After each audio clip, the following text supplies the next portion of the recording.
That actually hurt my ear, Jack. That hurt. Was that loud? Honestly, my ear's ringing. Why is there a sub on the floor? Because it's plugged in. It's what you listen to the stereo with. I think I've figured out the lighting as well. Look. Rather than it being dark. Well, that works. What are you doing? Yeah, apparently there's a setting on the camera I never knew existed.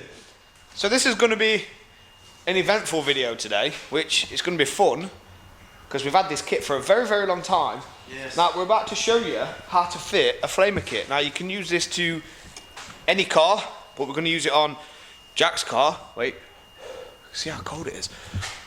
We'll have to warm myself up in a bit. Yes, we will. So, with these colder months, obviously, we need to be able to start a fire really easy. So, this is the option. So now, we've got an NKE flamer kit. I'll put a link in the description to this. It does come with instructions. It's pretty straightforward. Spark plug in the exhaust. 2 to 4 inches from the end. You've got a coil here as well. You've got an earth. Excuse me, I just smacked the microphone. And then you've obviously got your live as well, which also is fused and also switched. This is very illegal. Yeah, don't use it on the road. So after this has been done, we're going to remove it from the car. No, you can have it in your car, just can't use it. We're going to remove it from the car. Yeah. And it's never going to get used on the road. So any other fire shots in this video that's on the road is natural flames. Okay? Yeah? Agree? Yeah, we're in Mexico, isn't it? Well, it's going to be in Mexico. So it's a different continent, different. What's that? That's like Mexican dance, isn't it? So there's different legislation, so it'll be okay because it's going to be in Mexico. So we'll drive to Mexico, we'll use it, then we'll come back and we'll remove it, and then we'll never use it on the UK roads ever again. So we're going to get Jack's car in, and we're going to jump straight onto this flamer kit. Now, like I said, this can be used on any car. It comes with the actual socket, the drill piece as well. You can add that as an extra if you really want to, which we did just to make it easier. And then you obviously use the washer to hold it in with the exhaust. But we're going to show you this, as you saw from the very start of this, with the little flick cinematic. It's going to be good. So sit down, hit that like button already if you haven't, hit a comment down below, and get ready. Let's go. With this kit, the lead itself for the spark plug, the HT lead, it's only a certain distance. So what we're going to have to do is we're going to have to start from the exhaust itself and go backwards to see where we can actually mount it. Wow. Wow. So we're going to mount it in the bottom of the boot, the actual coil pack itself. This is the coil pack that it connects to, like showing you right at the very beginning. So this obviously connects to the HT lead, which gives the spark plug its spark. The way that this works is it actually starts burning off the gases that's not naturally burnt off. So obviously decat, it will work a lot better because obviously gases can actually escape out the back. Now Jack does get some fire already, not massive fire, but he gets fire. So this should hopefully change that and make them very, very big. But again, we'll see. So what we've got to do is go under the car. Jack's already inspecting where he's going to put it, and we have to use this drill bit here, which again you can order this with the kit. We have to drill into the exhaust to place the spark plug in, and then it gets put into place with the washer. What was that? Have we got any plate tape? Any plate tape? Yeah. Yes, we do. Because I think it's going to be easier to take the bumper off. Okay, let's take the bumper off then. Okay. So Jack's going to take this bumper off now. We've got plate tape. I just hope he's not going to snap that plate. But saying that though, Me too. they are good plates. So bumper's going to come off just to make it easier. You can take your exhaust out for this, but then it's just all faffing about going all the way around and sorting it. So bumper comes off and you can get access to the back of the exhaust really, really easy. This kit recommends that you actually install the spark plug 2 to 4 inches from the tip, just to get the best effect. So we're going what, 3-inch, Jack? Yeah. So what we're going to do is we're going to actually install it on an angle, this side here, so it's going to point this way. That way as well, the HT lead can actually be routed into the boot of where we want it, because again, that's not very long. So with the exhaust tip itself, obviously you're going to have to drill it. So suck it up, drill it, do a little small pilot hole first.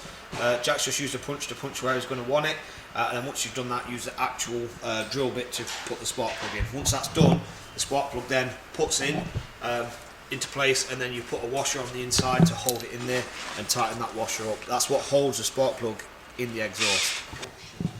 Kenny. What are you doing? It exploded. Jack. Right, so update again. In the spark plug, in the exhaust, the HT lead goes through. Jack's drilled a hole through this grommet. He's about to seal it back up with his hand since he's got it all over it. Oh no, it's not me anymore. It's okay. Coil pack is sat here. Obviously self-tappers secured in place. Again, keep it away from plastics and everything else. There's plenty of room around the back because it will get hot if you use it excessively. Now the plan with this is it has to be ground, so Jack's going to ground this wire which comes off it to the seatbelt bracket, which is there. You can just see that. And then the live wires is going to go to a fuse, a piggyback fuse, to his fuse box in the glove box. Now there is a light as well, or a switch, sorry. So Jack's going to put that to, where are you putting that? What? The switch, under the light controls. On that panel somewhere. Don't know where. So he's going to put that on this panel somewhere here. So this section right there. Now, it is pretty straightforward so far. It's just a case of taking panels and everything off, which is a little bit awkward. Sometimes, I mean, the back bumpers had to come off, but it's going to be worth it in the end because we can do flames in Mexico. Can't we, Kenneth? Yes. And if this gets so many views and likes, actually, we'll do this right now. If this gets, let's say, how many likes shall we say? 300 likes? 200 likes? 300 likes. We'll say 300 likes. We'll do it on his car. So if you don't know what he drives, let me show you. It's this thing here with no engine. No, it's this one, sorry. Right here. So Astra VXR, we can do it on that. And then we'll see if that gets 300 likes. We'll do it on the 350 that you saw right at the very start of this video. So get liking, eh? Put in the comments his car's better, why not, Jax? Wow. Wow. So we're going to continue this, show you where we've routed it, and then again, like I said, we're going to do the cinematics and show you the whole process, and with some nice little music. I don't want you to do it. You look dead confused. I am confused. Live routing wise, we've gone up through here, round the top of the roof liner, because the seat belt is actually in the way down here. So we've gone down this column, all the way down here, through underneath this plastic, all the way down to this corner. So obviously, if you remember at the start, we said we had that switch there. That plastic's been removed, and Jack is just currently sizing up holes for it to sit in this plastic. So on this side, it's going to sit here in this section. Are we going left or right? Left. About there. Right. Left, right. Wait, what? Okay, so it's going to sit around here. So Jack's just making a template to cut that out, ready to put that in. While that's being done, obviously the fuse connection, it's going to be connected to a piggyback fuse. So this is going to go to the fuse box, which is in the glove compartment. There is extra cable to route it through there. It comes off the switch itself. So once that goes through, you then want to be testing which fuses are live when the ignition's off. Same for a boost gauge, because you don't want it to be on while the car's not running, otherwise you'll end up with a flat battery. So this is again another safety feature that will stop any other issues like power surging and stuff like that. So make sure you're doing it right, get your test light, check it, and wire it back to the piggyback fuse connector. But you'll see that. So once that's done, we're then going to show you the cinematics now. So enjoy the cinematics of a little recap of what we have actually done to get this in steps.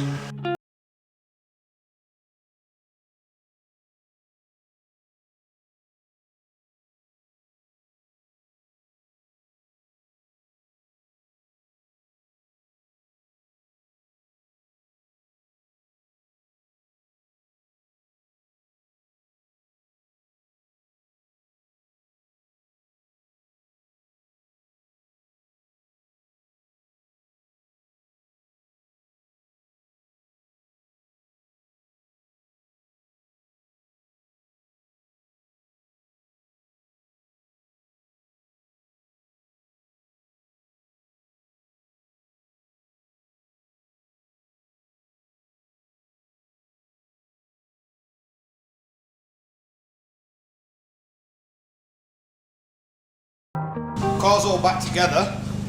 All the wiring's in. Look, you can't even tell it's here. So, hidden underneath. All the wiring's all where it should be. Now, the engine has to be hot, so we're going by the instructions. The engine has to be really hot. So it's been running for a little bit. What do you want to do? Do you want to take it out first and then try it after, so we see how hot it is, and we'll see if we can get any on the road while we're doing it? Right, so Louis, we're coming in your car. Well, Yes, mate. Let's right. go. I'll I've got to get calls. see yous very soon, and I'll let you know. All right. Where's my keys? So we're on the phone to Carl and Jack, and Jack's going to test it. Whenever you're ready, Jack. Yeah. Oh yeah. It flamed then. Oh yeah. Oh shit. Jack, I'm surprised you didn't see that through your back window. Holy shit. That looks pretty fucking epic, Yeah, doesn't that's it? good. Yeah, it's been. Now let's get some fucking sick cinematics of Jack's car with the flame kit.